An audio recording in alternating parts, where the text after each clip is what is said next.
साथियों नमस्कार। स्वागत है आपका हमारे YouTube channel sub staff to clerk promotion bankers way में। आज की जो क्लास है आपने शायद थंबनेल में देख लिया होगा कि आज की क्या क्लास है। खैर आज 2 दिन के बाद क्लास ले रहा हूँ, थोड़ा स्वास्थ्य इशू और बैंक में काम होने के बाद क्लास थोड़ा 2 दिन बाद ले रहा हूँ, तो माफ़ी चाहता हूँ उसके लिए। और आज की जो क्लास है आपने थंबनेल में देख लिया होगा, जो क्लास है नेफ्ट, आरटीजीएस और आईएफएससी, आईएमपीएस, इसके बारे में क्लास है। और इसके जो एमसीक्यू हैं आपको कुछ दिन के बाद एमसीक्यू की एक क्लास और मिलेगी और आपका एक कवर हो जाएगा। अगर आपने पहले ये क्लास हमारी जो प्ले लिस्ट है वो नहीं देखी तो उसमें चेक के बारे में और कुछ एब्रीवेशन यानी फुल फॉर्म वो प्ले लिस्ट में है, आप उसमें जाके चेक कर सकते हैं और उनको पढ़ सकते हैं। और अगर आप चैनल पर पहली बार है तो चैनल को लाइक शेयर और सब्सक्राइब ज़रूर करें। और मैं यही कहूँगा, अगर आप सब स्टाफ से क्लर्क में जा रहे हो तो ज़्यादा डीप पढ़ने की कोई ज़रूरत नहीं है, क्योंकि डीप वहाँ आएगा नहीं। बेसिक बहुत ज़रूरी है, जिसके बारे में अभी हम आगे आपको बताने वाले। तो आइए शुरू करते हैं बिना किसी देरी के क्लास को। आज सबसे पहले है नेफ्ट। नेफ्ट बोलो तो इसकी जो फुल फॉर्म है, एब्रीवेशन है, वो काफ़ी देखने को मिलती है एग्ज़ाम में। नेफ्ट की है national electronic fund transfer. National electronic fund transfer, ये फुल फॉर्म ही आ जाती है कि एफ़ मीन्स क्या होगा, what is the full form of F. तो एफ़ का ऐसे पेपर में ऐसे क्वेश्चन आते हैं तो वो हो जाएगा फंड। अगर मैं नेफ्ट की बात बताता हूँ तो नेफ्ट है, ये ऑपरेट होता है हाफ आवरली बैचेज है।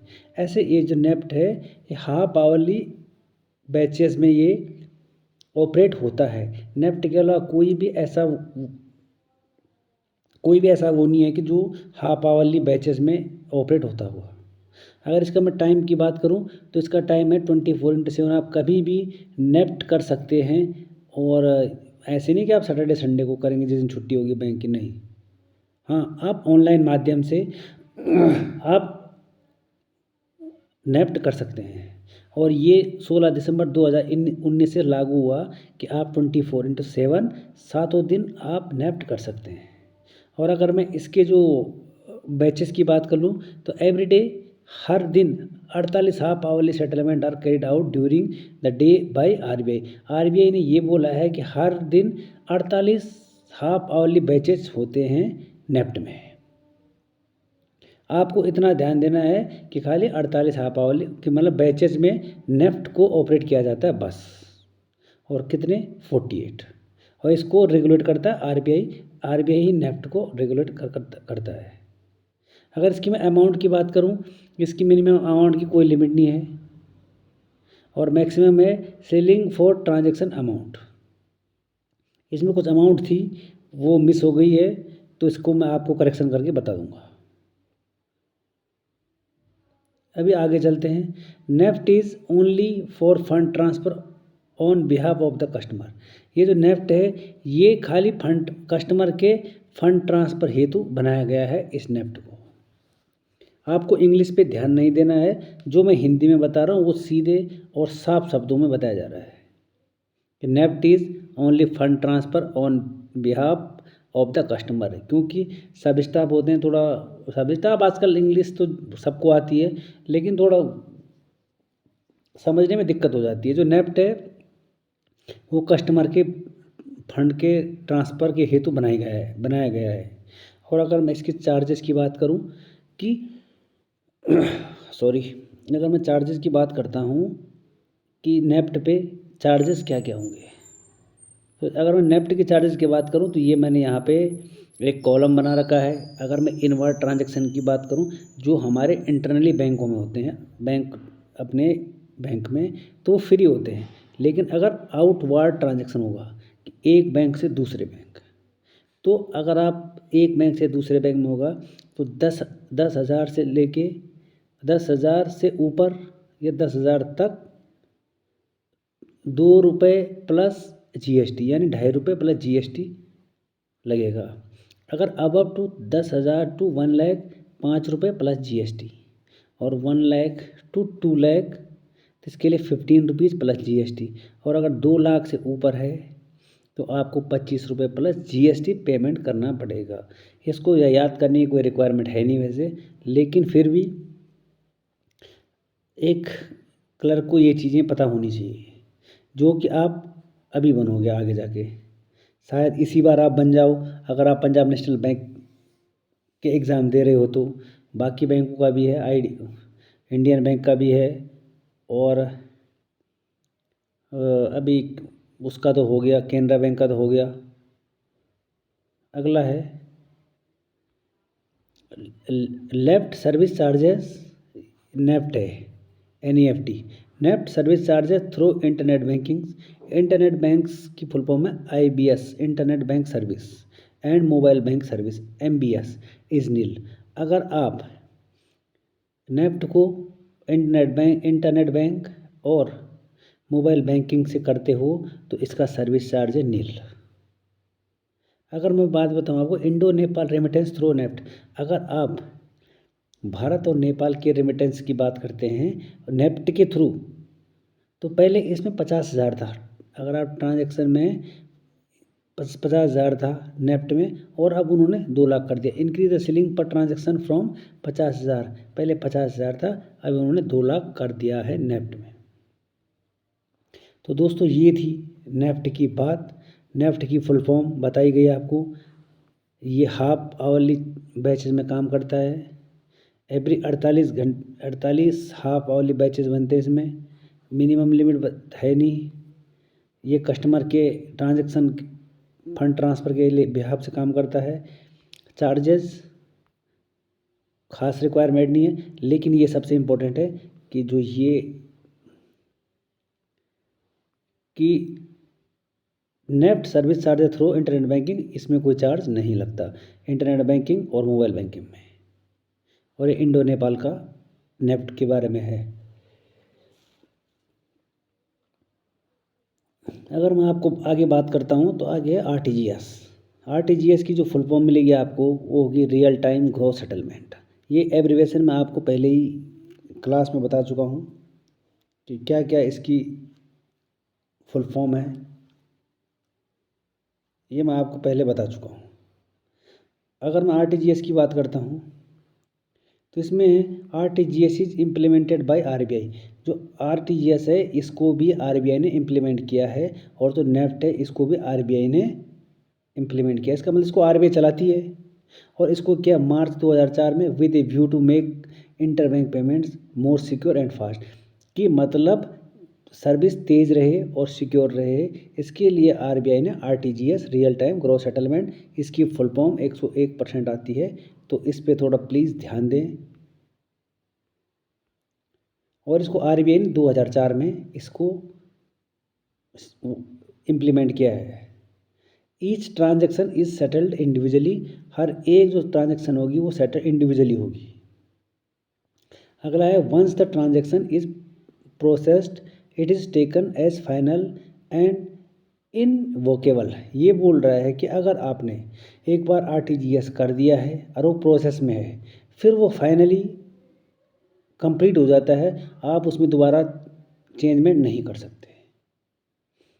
एक बार फिर कहता हूँ, इंग्लिश पे ध्यान ना दें, खाली देखें कि क्या लिखा है उस पर, बाकी आप सुनते जाएं और नोट्स बनाते जाएं, और अगर आप पढ़ रहे हों तो आप एक सफल भी होंगे, ये मेरे को उम्मीद है आपसे। अगला है this is one of the fastest possible interbank money transaction system through banking channel. ये बोल रहा है कि ये सबसे fast internet bank transaction system है। क्या? RTGS real time gross settlement, ये सबसे बोला फास्ट है। अगर मैं इसकी लिमिट की बात करता हूँ तो इसकी मिनिमम लिमिट है, कोई लिमिट नहीं है, और मैक्सिमम लिमिट है RTGS की 2,00,000।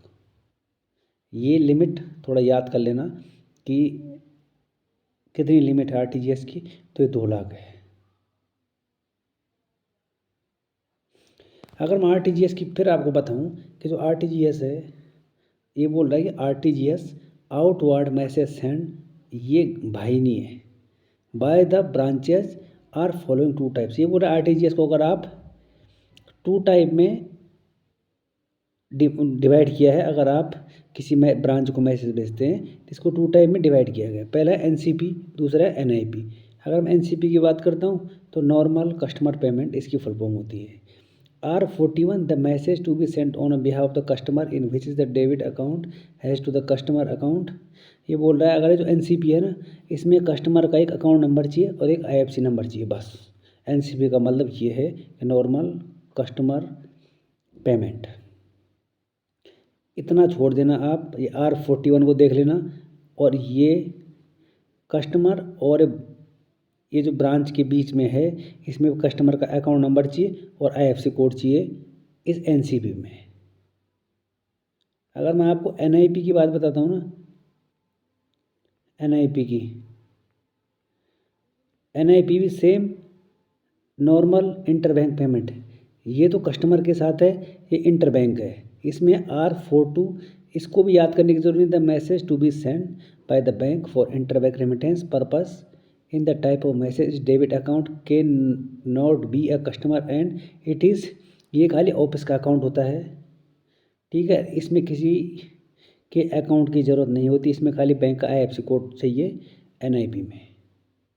आपने ये देखना है, ये कस्टमर और ब्रांच के बीच में है, ये बैंक टू बैंक के बीच में है एनआईपी, और इसमें आईएफएससी कोड की रिक्वायरमेंट है।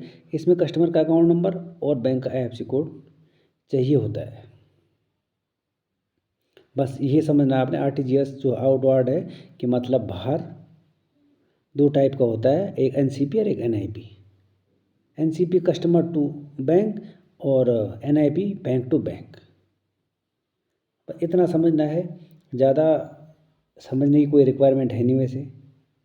और अगला है आरटीजीएस ट्रांजैक्शन सिस्टम। ये 24/7/365 है, कि मतलब 24 घंटे 7 दिन और 365 दिन। ये हुआ था 14 दिसंबर 2020 से लागू।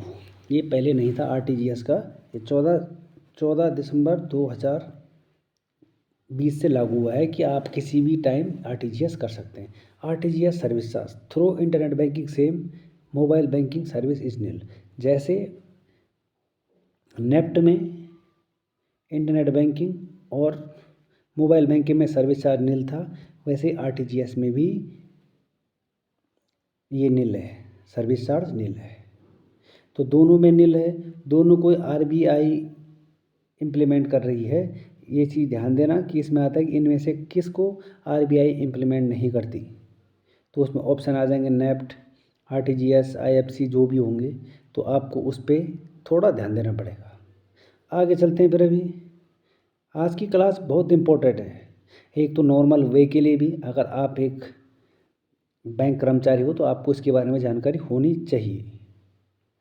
अगला है आईएफएससी कोड, यानी आईएफएससी तो आपको पता है कि बैंक का कोड होता है। इसको बोलते हैं Indian financial system code. Full form लगातार मैं लिखता रहता हूँ और रिवाइज भी करता रहता हूँ ताकि आपको ज़्यादा दिक्कत ना आए। अगर मैं आईएफएससी कोड की बात करूँ तो ये है जो इसके जो करेक्टर होते हैं वो 11 करेक्टर होते हैं। It is the uniform 11 character code use to denote destination branch in RTGS and NFT. अगर आप बताऊँ मैं आपको, इसके 11 करेक्टर होते हैं जो कि ब्रांच को डिनोट करते हैं। कुछ आगे जाके बताऊँगी क्या क्या है। अगर मैं बात करूँ पीएनबी बैंक, अगर मैं पीएनबी बैंक के आईएफएससी कोड की बात करूँ तो आगे लिखा है मैंने पीएनबी +0 प्लस इसमें 6 डिजिट होते हैं जो ब्रांच होल होते हैं, ब्रांच होल को डिनोट करते हैं। पंजाब नेशनल बैंक ये बैंक है, और ये 0 है ये रिजर्व नंबर होता है। क्या होता है वो? Reserve number. और जो 6 डिजिट होते हैं लास्ट के, जैसे ये है पंजाब नेशनल बैंक, ये रिजर्व डिजिट, और ये जो 6 डिजिट है ये होते हैं ब्रांच होल, इनको बोलते हैं ब्रांच होल। ये है आईएफएससी। ठीक है साथियों, आगे चलते हैं। अभी है एक यूटीआर नंबर। यूटीआर की जो फुल फॉर्म होगी वो होगी unique transaction reference system, unique transaction reference number. ये होता है यूज्ड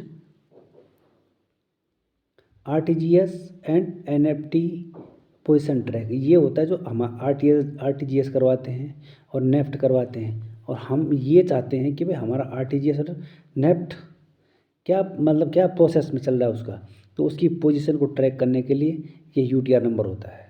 अगर मैं नेफ्ट की केस में बात करूं कि नेफ्ट की केस में ना ये जो यूटीआर नंबर होता है 16 डिजिट का होता है, और आरटीजीएस के केस में ये यूटीआर नंबर 22 डिजिट का होता है। नेफ्ट में 16 और आरटीजीएस में 22। यूनिक ट्रांजैक्शन रेफरेंस नंबर ये आपको बैंक देता है जब आप आरटीजीएस करते हो या नेफ्ट करते हो, तो आप अपने नेफ्ट या आरटीजीएस को ट्रैक भी कर सकते हैं। जैसे हम पोस्ट ऑफिस में ट्रैक करते हैं, जैसे हम इधर उधर ट्रैक करते हैं, ऐसे आप उसको ट्रैक भी कर सकते हो। आगे बात करता हूँ मैं आईएमपीएस। अगर मैं आईएमपीएस की बात करता हूँ तो यह है immediate payment service. IMPS immediate payment service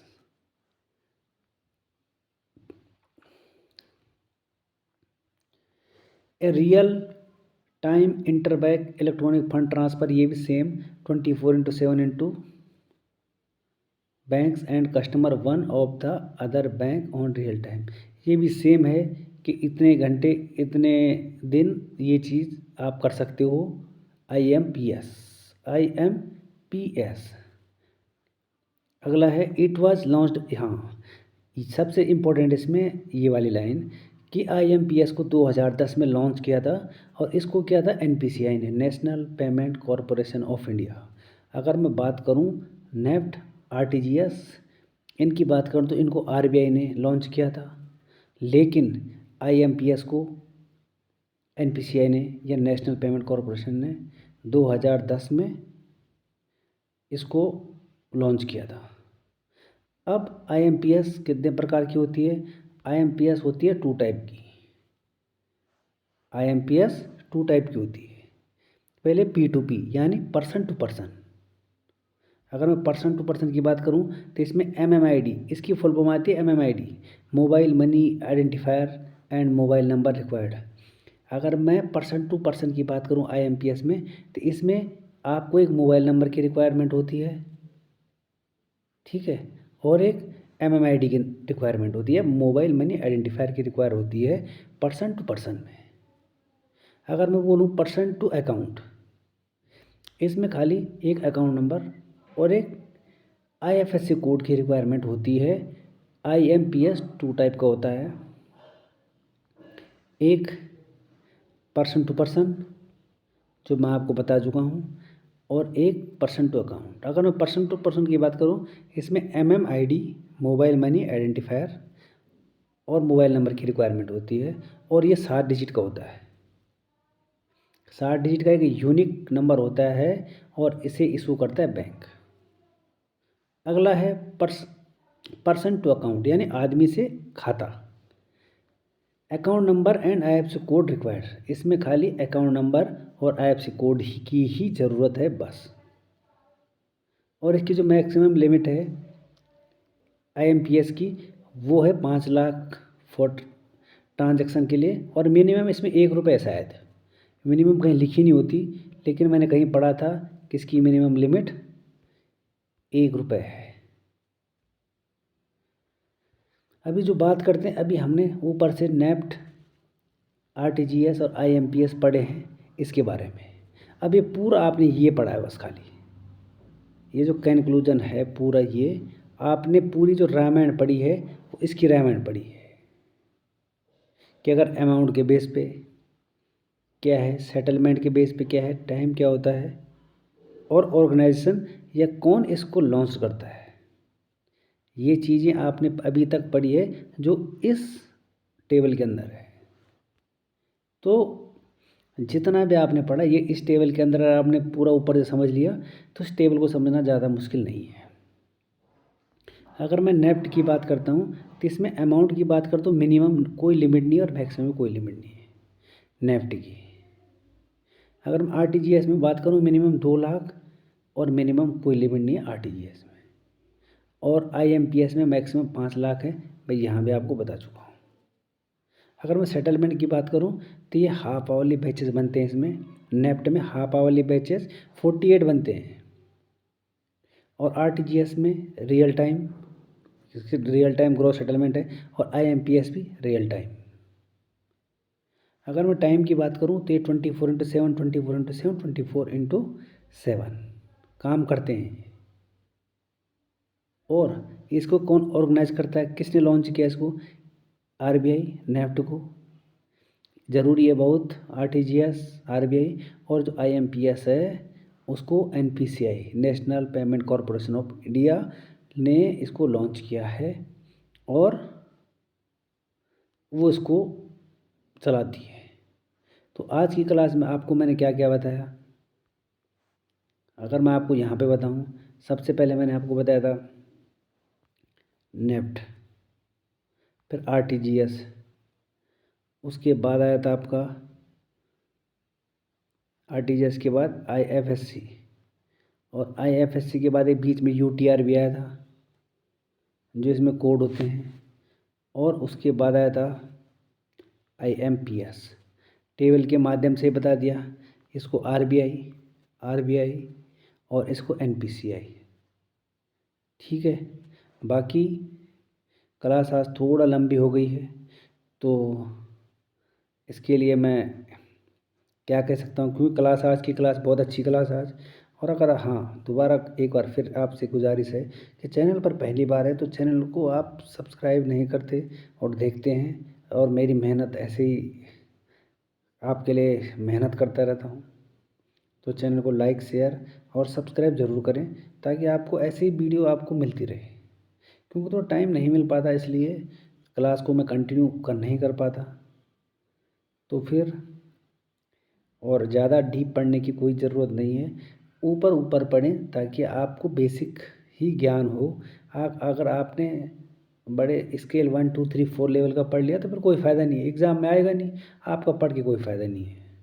तो आप क्लास ज़रूर लें और प्ले लिस्ट में जितनी भी वीडियो पड़ी है मेरी उनको ज़रूर देखें ताकि आपको आसानी और देसी भाषा में आपकी समझ में आ सके। मैं ऐसी क्लास बनाने की कोशिश करता हूँ, और अगर कहीं पे गलत हो गया हो तो उसके लिए मैं माफ़ी चाहता हूँ। हो जाती है गलती, और कमेंट बॉक्स में ज़रूर बताएं आपको क्लास कैसी लगी। फिर मिलते हैं एक नई वीडियो के साथ, तब तक लेते हैं आपसे अलविदा। धन्यवाद।